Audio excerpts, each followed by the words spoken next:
Badan Penanggulangan Bencana Daerah BPBD Sumatera Barat mencatat hingga Jumat malam bahwa korban jiwa akibat banjir bandang dan longsor yang terjadi sejak 3 hari lalu telah menyebabkan korban jiwa sebanyak 61 orang dan hilang 90 orang. Kesemua korban berasal dari 5 kabupaten dan kota yang terdampak bencana hidrometeorologi tersebut. Di antaranya dari Kabupaten Agam yang terbanyak, berjumlah 47 orang meninggal, di Kota Padang 5 orang meninggal, Kabupaten Pasaman Barat 1 orang meninggal, Kota Solok 1 orang meninggal, Kota Padang Panjang 7 orang meninggal. Sementara dari 19 kabupaten kota di Sumbar yang terdampak bencana hidrometeorologi ini bertambah dari 14 menjadi 16 kabupaten kota. Dengan daerah yang tidak terdampak adalah Kabupaten Sijunjung, Kota Sawah Lunto, dan Kabupaten Dharmasraya. Selain korban tewas, juga terdapat jumlah korban yang masih dicari dan dinyatakan hilang akibat bencana ini sebanyak 90 orang. Di antaranya Kabupaten Agam 83 orang, Kabupaten Pasaman Barat 6 orang, dan Kabupaten Padang Pariaman 1 orang.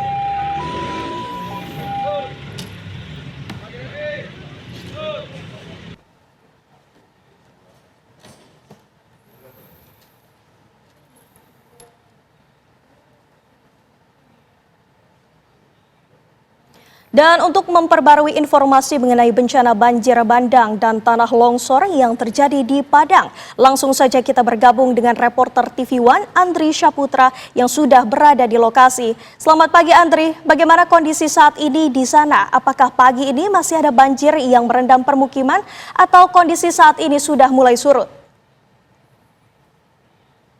Ya, terima kasih Sekar. Selamat pagi pemirsa TV One dimanapun Anda berada. Saat ini kondisi situasi bencana di Kota Padang, di Sumbar pada umumnya. Situasi saat ini kondisi cuaca sudah mulai berangsur, intensitas hujan sudah nggak turun, sekarang sudah berhenti. Namun di beberapa titik lokasi masih terjadi arus sungai yang begitu deras dan juga mengakibatkan meluapnya beberapa titik-titik sungai yang ada di Kota Padang maupun di Sumbar sendiri. Dari data BPBD Sumbar sendiri itu sebanyak 61 orang korban sesumbar itu yang terbanyak itu berada di Kabupaten Agam sebanyak 47 orang. Sedangkan di Kota Padang Panjang juga ada sekitar 19 orang gitu. Informasi data ini masih terus update dan masih runyam dan masih banyak kekeliruan seperti di Kota Padang Panjang sendiri itu penemuan korban kebanyakan berada di Kabupaten Padang Pariaman gitu karena aliran sungai yang diterjang banjir bandang di Kota Padang Panjang itu mengaliri di perbatasan Padang Pariaman. Jadi sebanyak 19 korban sudah ditemukan di Kabupaten Padang Pariaman sendiri.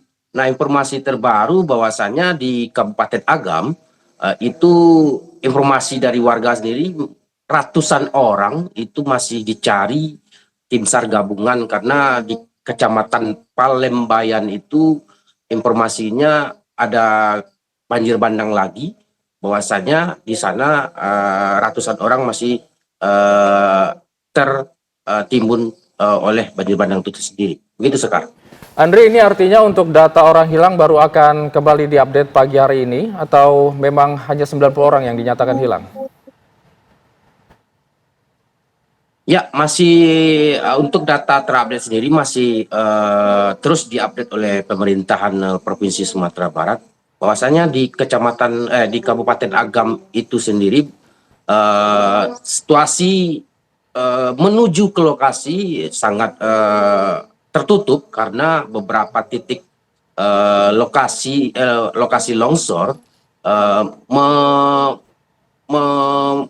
membuat warga tidak bisa menuju ke lokasi titik-titik longsor atau banjir bandang yang berada di Kabupaten Agam, seperti karena jalur alternatif maupun jalur utama putus total begitu, Zul.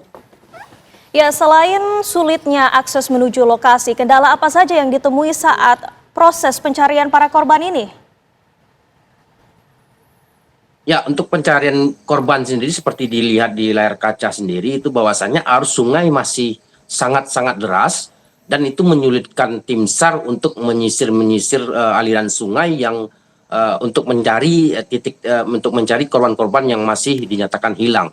Sementara itu di bagian kecamatan di Kabupaten Agam sendiri di Pelembaian itu karena material-material dari banjir bandang itu material lumpurnya sangat pekat dan sangat tebal, jadi menyusahkan tim SAR gabungan untuk melakukan pencarian di beberapa titik lokasi yang akan dicari gitu. Sekarang. Ya Andri, lalu bagaimana dengan upaya untuk menyalurkan bantuan logistik di sana? Untuk di Kabupaten Agam sendiri, pendistribusian logistik itu bisa kita lakukan melalui jalur udara atau memakai helikopter atau untuk jalur darat itu, untuk jalur darat sendiri petugas sangat kesulitan untuk melakukan pendistribusian logistik maupun bantuan-bantuan yang akan didistribusikan gitu. Ini artinya hingga kini untuk bantuan apa saja yang masih sangat dibutuhkan oleh para korban di sana? Ya, bantuan yang sangat dibutuhkan terutamanya adalah logistik, yaitu bahan makanan untuk keseharian bagi pengungsi atau sebagainya, juga selimut, juga beberapa ya alat untuk penerangan seperti genset dan sebagainya, gitu. Kemudian bagaimana dengan alat bersih di sana dan juga air bersih? Apakah saat ini masih dibutuhkan air bersih dan juga alat bersih tersebut? Ya, untuk alat bersih atau air bersih sendiri juga sangat dibutuhkan bagi para pengungsi atau korban-korban yang terdampak di banjir atau longsor yang melanda di Sumbar sendiri, begitu, Sekar. Ya Andi, lalu bagaimana dengan distribusi susu bayi, kemudian juga pampers yang dibutuhkan anak-anak di pengungsian? Ya, untuk pakaian, terutama pakaian, selimut, kebutuhan sehari-hari sangat diperlukan dan sangat-sangat dibutuhkan bagi masyarakat yang terdampak oleh banjir bandang tersebut. Karena saat ini situasi jalan utama ataupun jalan alternatif menuju ke lokasi itu sangat total putus begitu, Zul. Andri, kembali ke data orang hilang, kami ingin mengetahui bagaimana caranya upaya dari keluarga untuk melaporkan keluarganya yang hilang. Apakah di sana tersedia posko-posko?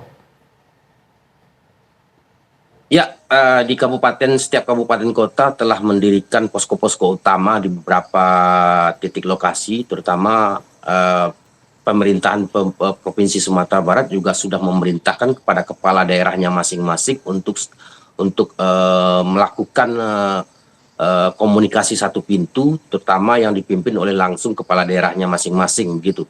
Jadi setiap kabupaten kota yang terdampak oleh banjir bandang maupun longsor itu telah mendirikan posko-posko utamanya, terutama posko utama berada di kantor kabupaten ataupun kota yang ada di Provinsi Sumatera Barat.